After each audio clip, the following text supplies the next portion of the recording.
প্রধান উপদেষ্টার বাড়ির দিকে যাওয়ার সময় তাদের উপরে কিন্তু বেধড়ক লাঠিপেটা করা হয়েছে। ঠিক সেই পুলিশ এখন দেখছি তাদের উপরে, তাদেরকে পানি সরবরাহ করছে সিটি কর্পোরেশন, তাদের উপরে ঠান্ডা পানি ছেটাচ্ছে তাদের যাতে কষ্ট না হয়। যারা আন্দোলন করছেন আমি তাদেরকে অনুরোধ করব, এই বিষয়গুলো হাস্যরসের সৃষ্টি করে। আমাদের এখানে বিমান থেকে নামিয়ে এনে গ্রেপ্তার করার অসংখ্য ঘটনা আছে, কিন্তু এই ধরনের একজন পরিচিত মানুষ, রাষ্ট্রের সাবেক রাষ্ট্রপতি, তিনি চলে গেলেন এটি সরকার জানতেন না, এটা আমি বিশ্বাস করি। ভাই, আমি শুরুতেই যে প্রসঙ্গটা নিয়ে তুলবো, যে সেটা হলো, আপনি জানেন গত দুদিন ধরে, বেশ আজ এবং গতকালকে আমরা দেখলাম যে প্রেসিডেন্ট আব্দুল হামিদ সাহেব উনি ব্যাংকক গিয়েছেন, থাইল্যান্ডে গিয়েছেন বাংলাদেশ থেকে, এবং উনি স্বাভাবিক প্রক্রিয়াতে গিয়েছেন। কিন্তু উনি যাওয়ার পরে যেন অনেকের মধ্যে এটা নিয়ে বেশ মানে মানে হইচই শুরু হয়ে গেল। অনেকে বলতে শুরু করলেন যে উনি কিভাবে এই দেশ ছেড়ে পালালেন, কেন পালাতে দেওয়া হলো, স্বরাষ্ট্রমন্ত্রী স্বরাষ্ট্র উপদেষ্টাকে একটা হুঙ্কার দিতে, এবং সঙ্গে সঙ্গে দেখলাম যে কয়েকজন পুলিশ কর্মকর্তাকে প্রত্যাহার করা হলো। তো এই পুরো বিষয়টা আপনি কিভাবে মূল্যায়ন করেন? আপনাকে ধন্যবাদ, আপনার দর্শক শ্রোতাদেরকে ধন্যবাদ। আব্দুল হামিদ উনি সাবেক রাষ্ট্রপতি, এবং সাবেক রাষ্ট্রপতি হিসাবে তিনি কতগুলো প্রোটোকল কিন্তু পান। এই ধরনের রাষ্ট্রীয় দায়িত্বগুলো যারা পালন করেন তাদেরকে কতগুলো রাষ্ট্র তাদের সাংবিধানিক নিয়ম অনুযায়ী কতগুলো সুযোগ সুবিধা দিয়ে। আব্দুল হামিদের বিরুদ্ধে কয়েকটা হত্যা মামলা, বিশেষ করে গত জুলাই আগস্টের যে হত্যাকাণ্ডগুলো ঘটেছে তার কয়েকটা হত্যা মামলা আছে, এবং এই হত্যা মামলাকে কেন্দ্র করে আমরা এর আগে তার বাড়িতে আগুন দেওয়া এবং লুণ্ঠন ইত্যাদি দেখেছি। আব্দুল হামিদ হাওর অঞ্চলের মানুষের কাছে খুব প্রিয় একজন মানুষ, কিন্তু যেহেতু তিনি এই হত্যা মামলার আসামি হয়েছেন, সুতরাং রাষ্ট্র এবং আইনের দৃষ্টিতে তার কতগুলো বাধ্যবাধকতা আছে। আইনের দৃষ্টিতে তিনি একজন সন্দেহভাজন অপরাধী। আইন বিচার ব্যবস্থা প্রমাণ করবে তিনি অপরাধ করেছেন কি করেছেন না, তার আগ পর্যন্ত তাকে আপনি নির্দোষ বলতে পারেন। হাওরের মানুষের কাছে তার গ্রহণযোগ্যতা যে পজিশনে থাকুক না কেন, অথবা সোসাইটির মধ্যে তিনি যতটা সজ্জন মানুষ হিসাবে পরিচিত থাকুন না কেন, হাস্যরস সৃষ্টি করার মানুষ হিসেবে পরিচিত থাকুন। দ্বিতীয় জায়গাটা হচ্ছে তিনি বিমানবন্দর থেকে চলে গেছেন বিদেশে। প্রথমত, তিনি বিমানবন্দর থেকে যাওয়ার ক্ষেত্রে তার কি কোনো নিষেধাজ্ঞা ছিল? এক। দ্বিতীয়ত হচ্ছে তিনি কোনো সাধারণ মানুষ না, তাকে সবাই চেনে। এমন না যে একজন সাধারণ মানুষ চলে গেছে তাকে চেনা যায়নি। তিনি যখন বর্ডার বিমানবন্দরের আনুষ্ঠানিকতা শেষ করছিলেন, নিশ্চয়ই সরকারের যে সেখানে যে সংস্থাগুলো আছে তাদেরকে এটি জানানো হয়েছে। আজকে তার চলে যাওয়া নিয়ে যে তর্ক এবং বিতর্কটা, আমার ধারণা এর পেছনে অন্য কোনো রহস্য আছে। আমাদের এখানে বিভিন্ন সময় অনেক বড় বড় ইস্যুকে আড়াল করার জন্য অন্য ইস্যুকে সামনে নিয়ে আসা হয়। যে ব্যক্তিটি বিমানবন্দর ব্যবহার করে চলে গেলেন, আমাদের এখানে বিমান থেকে নামিয়ে এনে গ্রেপ্তার করার অসংখ্য ঘটনা আছে, কিন্তু এই ধরনের একজন পরিচিত মানুষ, রাষ্ট্রের সাবেক রাষ্ট্রপতি, তিনি চলে গেলেন এটি সরকার জানতেন না, এটা আমি বিশ্বাস করি। আমরা গত কয়েক মাসে যেমনি ভাবে আমাদের সমাজের নানা অস্থিরতা দেখছি, একই সাথে রাজনীতির আড়ালে বিভিন্ন ব্যক্তির সাথে সরকারের ভেতর এবং বাইরের থেকে তহরম মহরম আপোষ করা, সমঝোতা করার চেষ্টাও আমরা দেখছি। রাজনীতির আচ্ছা, আড়ালে অনেক সময় রাজনীতি হয়। এখানে এখানে এখানে যে কথাটা আপনি বললেন একটু আগে, যে কোনো কিছুকে আড়াল করার জন্য অথবা কোনো আলোচনাকে ধামাচাপা দেওয়ার জন্য এটা ঘটতে পারে কিনা, তো আপনি এটা বলতে আপনি আসলে কি ইঙ্গিত করতে যাচ্ছেন? এটা কি ক্লিয়ার করা আমাদের যাবে? দেশের মধ্যে গত কয়েক মাস ধরে, গত মাসখানেক ধরে সব থেকে বেশি আলোচনায় আছে, যদিও আমাদের মিডিয়াগুলো ভয়ের কারণে অনেক খবর আমাদের সামনে আনে না। আমাদের করিডোর ইস্যুটা খুবই আলোচিত বিষয়, এবং ভারত পাকিস্তানের যুদ্ধের প্রেক্ষিতে এই বিষয়টা আরো আলোচনায় এসেছে। কিন্তু গত দুদিন আপনি দেখছেন যে মিডিয়াতে, সোশ্যাল মিডিয়াতে এই বিষয়টা কোনো আলোচনায় নেই।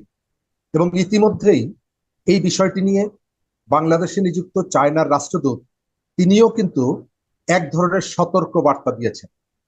আমার ধারণা এই করিডোর ইস্যুটাকে এর সাথে যেমন আঞ্চলিক এবং ডোমেস্টিক পলিটিক্স এবং সিকিউরিটি ইস্যুটা যুক্ত হয়ে যাচ্ছে, এই আলোচনাটা রাজনৈতিক দলগুলোর সাথে আলোচনা ছাড়া সরকার যতদূর এগিয়ে নিয়েছে, এটা যখন এটি নিয়ে প্রশ্ন ওঠা শুরু হয়েছে সরকারের জন্য বিব্রতকর। সেই কারণে সরকার ওই ইস্যুটাকে ডাইভার্ট করার জন্য এই ধরনের আর একটা বিষয় নিয়ে আসতে পারে। আমি এই কারণেই বলছি, প্রশ্নটা তুলেছেন যারা বৈষম্য বিরোধী শিক্ষার্থী এবং এনসিপি, যে এনসিপি সরকারের সাথে সরকারি দল হিসাবে পরিচিত, সরকারের সাথে একমাত্র তাদের এক্সেসটা 24 ঘন্টা, একেবারে প্রধান উপদেষ্টা থেকে সবার সাথে তারা কথা বলতে পারেন, রাষ্ট্রের সমস্ত গুরুত্বপূর্ণ খবর তারা জানেন, রাষ্ট্রের সমস্ত অনুষ্ঠানে তারা আমন্ত্রণ পান। সুতরাং এই ধরনের একটা বিমানবন্দর থেকে আব্দুল হামিদ চলে গেলেন, এরা কেউ জানেন না, অথবা এটা নিয়ে যদি কোনো রকমের কোনো সমঝোতা, নেগোসিয়েশন হয়, তারা কেউ জানেন না, এটি আমার বিশ্বাস নয়। আমার ধারণা অন্য কোনো টপিককে সামনে রেখে, এবং আমি সম্ভাব্য একটা কারণ বললাম, এটিকে ডাইভার্ট করা, আলোচনাটাকে অন্যদিকে নিয়ে যাওয়ার জন্য পরিকল্পিতভাবে এই বিষয়টাকে সামনে আনা হতে পারে। এবং জি, নিরীহ আমি সরকারি ছোট ছোট কর্মকর্তাদের উপরে যে শাস্তিমূলক ব্যবস্থা নেওয়া হয়েছে, রাষ্ট্র, এটা হলো রাষ্ট্রের এক ধরনের দম্ভর প্রকাশ, নিজের ব্যর্থতা আড়াল করার জন্য অন্যের কাঁধে দায় চাপিয়ে দেওয়ার এই প্রবণতা আগেও ছিল, এখনো সেটি দেখা। জি, আমরা দেখেছি এই ঘটনাকে কেন্দ্র করে, কিন্তু আপনি যে সংগঠনটার কথা বললেন যে এনসিপি, ওনারা দেখা গেল যে এই ঘটনাকে কেন্দ্র করে এখন নতুন একটা দাবি তারা নিয়ে এসেছে। সেটা হলো যে আওয়ামী লীগকে নিষিদ্ধ করতে হবে। এবং এই দাবি নিয়ে তারা এরই মধ্যে গত রাতে দেখলাম আমরা যে প্রধান উপদেষ্টার বাসভবনের সামনে অবস্থান ধর্মঘট করলো। আজকে দেখলাম শাহবাগ ব্লক করে দিল, এবং হয়তো তারা এই আন্দোলন আরো সামনের দিকে চালিয়ে নেবে বলে ঘোষণাও দিয়েছে। আমার প্রশ্ন হলো যে এই মুহূর্তে আওয়ামী লীগের নিষিদ্ধ করার দাবিটা এই মুহূর্তে কেন উঠছে? কারণ আমি কথাটা বললাম এই কারণে যে প্রধান উপদেষ্টা তো এর আগে কয়েকবার একাধিক বিদেশি সংবাদ মাধ্যমকে ইন্টারভিউ দিতে যে বলেছেন যে আওয়ামী লীগকে নিষিদ্ধ করার কোনো পরিকল্পনা তার সরকারের নেই। যখন একাধিকবার উঠেছে তখন কেন আন্দোলন করে নাই? এখন যখন নাকি নির্বাচনের তারিখ ঘোষণা নিয়ে এক ধরনের চাপ আসছে, এখনই এই আন্দোলনটা কেন? এখন নাকি এই আন্দোলনটা আবার সরকারে দেখলাম দুজন উপদেষ্টা তারাও বলার চেষ্টা করছেন যে তারা নানাভাবে প্রস্তুত আওয়ামী লীগকে নিষিদ্ধ করার ব্যাপারে। এটা কি আসলে এক ধরনের পাতানো খেলা, নাকি এবার অন্যভাবে ধরা যাক আওয়ামী লীগকে আপনি নিষিদ্ধ করে দিলেন, সেটাও কি আমাদের দেশের রাজনীতির জন্য খুব ভালো ফল বয়ে নিয়ে আসবে? ধন্যবাদ। গত জুলাই অভ্যুত্থানে আওয়ামী লীগ যে রক্তপাত ঘটিয়েছে, যে অপরাধ করেছে, সরকার এবং রাজনৈতিক দল হিসাবে আওয়ামী লীগ কেউই এর দায় এড়াতে পারে। এই ধরনের একটা হত্যাকাণ্ড আমরা সমস্ত মানুষ যদি তাকে ক্ষমাও করে দেই, জুলাই অভ্যুত্থানে যারা স্বজন হারিয়েছে, গত 15 বছর যারা তাদের নিপীড়ন, নিষ্ঠুর নির্যাতনের মুখোমুখি হয়েছে, তারা নিশ্চয়ই ক্ষমা করবে। এখন বাংলাদেশে রাজনীতিতে আমরা কিন্তু 71 সালের যে গণহত্যাকারীরা, তারা দেখো আওয়ামী লীগের এই গণহত্যার জন্য বিচার চাইছে, এটি বেশি ইন্টারেস্ট। আওয়ামী লীগকে মাফ করে দেওয়ার কথাও কিন্তু এর আগে রাজনীতিবিদদের মুখ থেকে এসেছে। জুলাই অভ্যুত্থানের পর প্রথম জামাত ইসলামের আমির ঢাকার তেজগাঁয়ে এক সমাবেশে তিনি বলেছিলেন, আমরা আওয়ামী লীগকে ক্ষমা করে দিয়েছি। আজকেও দেখলাম তারা এখানে মিছিল করছে। আওয়ামী লীগকে অপরাধের যে দায়, 3 পদ্ধতিতে আপনি তার বিচারটা করতে পারেন। প্রথমত হচ্ছে অধ্যাদেশ দিয়ে, দ্বিতীয়ত হচ্ছে বিচারিক প্রক্রিয়ায়, তৃতীয়ত হচ্ছে জনমত নিয়ে। অধ্যাদেশ দিয়ে সরকার চাইলে করতে পারে, কিন্তু এই সরকার গত 9 মাস ধরে ক্ষমতায় আছে, এই বিষয়টা আমরা প্রায় দেখি। বৈষম্য বিরোধী শিক্ষার্থীরা যারা নেতৃত্বে আছেন, কিছুদিন পর পর তারা ইস্যুটা সামনে নিয়ে আসেন। একই সাথে আপনাকে মনে করিয়ে দেই, সার্জিস আলম এবং হাসনাত আব্দুল্লাহ তারা আদালতেও কিন্তু একটা মামলা করেছিল আওয়ামী লীগের নিষিদ্ধ চেয়ে। অজ্ঞাত কারণে কিছুদিন পর সেই মামলাটা তারা প্রত্যাহার করে নিয়েছে। আজকে যে অভিযোগটি ভিত্তিতে আওয়ামী লীগের বিচার চাওয়া হচ্ছে, এই অভিযোগ আওয়ামী লীগ অভিযোগ, কিন্তু কোন পদ্ধতিতে আপনি তার বিচার করবেন?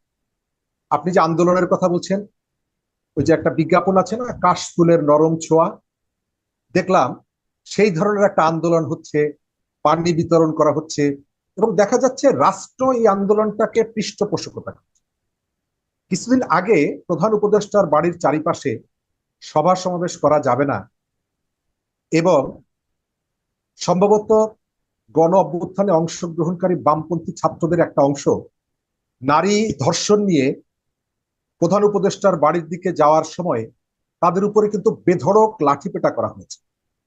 ঠিক সেই পুলিশ এখন দেখছি তাদের উপরে, তাদেরকে পানি সরবরাহ করছে, সিটি কর্পোরেশন তাদের উপরে ঠান্ডা পানি ছেটাচ্ছে তাদের যাতে কষ্ট না হয়।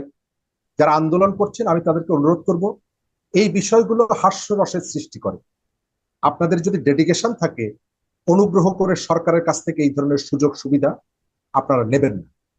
আওয়ামী লীগকে নিয়ে যে ধরনের মাঠ উত্তপ্ত করা হচ্ছে এবং আমি দেখতে পাচ্ছি দেশের বাইরের থেকে একটা অংশ যারা দেশে আসেন না কিন্তু বাংলাদেশের প্রত্যেকটা বিষয়ে তারা কনসার্ন, এবং আমার ধারণা যে এদের এজেন্ডাগুলো কি আমরা তো আসলে জানি না। তবে বাংলাদেশকে অনবরত অস্থিতিশীল করে রাখা এবং এই অস্থিতিশীলতার ভেতর থেকে আগামী নির্বাচনকে বিলম্বিত করার একটা প্রচেষ্টা আছে বলে একজন রাজনৈতিক সচেতন মানুষ হিসাবে আমি মনে করি। এবং আমি স্মরণ করিয়ে দেই, এই ঘটনাটি ভবিষ্যতে আবার ঘটবে। গত ৮-৯ মাসে আমাদের এখানে আওয়ামী লীগের মতন একটা রাজনৈতিক দল ২০-২৫ জনের বেশি কোথাও মিছিল করতে পারেনি, চোরাগুপ্তা স্টাইল। এবং ভাগ্যের কি নির্মম পরিহাস, তারা কিন্তু একসময় বিএনপি এবং জামাতকে তুচ্ছ তাচ্ছিল্য করত, আগুন সন্ত্রাসী বলতো। এখন সেই আওয়ামী লীগ সেই ধরনের দুই একটা ইভেন্ট পালন করে, কিন্তু সেই আওয়ামী লীগের বিরুদ্ধে এনসিপি বলেন, রাষ্ট্রের উপদেষ্টারা বলেন, সমস্ত শক্তি কেন নিয়োগ করতে হবে? যে পদ্ধতিতে তার বিচার করা যায় সেই পদ্ধতি অবলম্বন না করে রাস্তায় দাঁড়িয়ে চাপ দিয়ে শক্তি প্রয়োগ করে, নিশ্চয়ই এর পেছনে অন্য কোনো উদ্দেশ্য আছে। যদি জিজ্ঞেস করেন কি, আমি মনে করি যে উদ্দেশ্যটা হচ্ছে আগামী নির্বাচনকে বিলম্বিত করা। এবং আমার ধারণা বিএনপিকে সতর্ক থাকা, আওয়ামী লীগের এই পার্টটা যদি আপনি শেষও করে ফেলেন, এরপরে কোনো না কোনো ভাবে বিএনপিকে ধরা হবে। বিএনপির নেতৃত্ব এখন পর্যন্ত এই মরিচের ঝালটা বুঝে উঠতে পারছেন।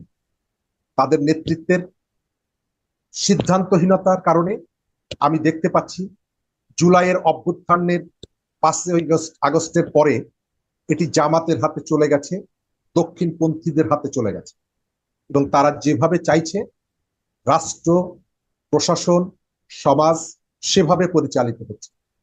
আমি যদি সময় পাই কখনো, আমি একটা উদাহরণ হিসেবে আপনাকে দেখিয়ে দেব।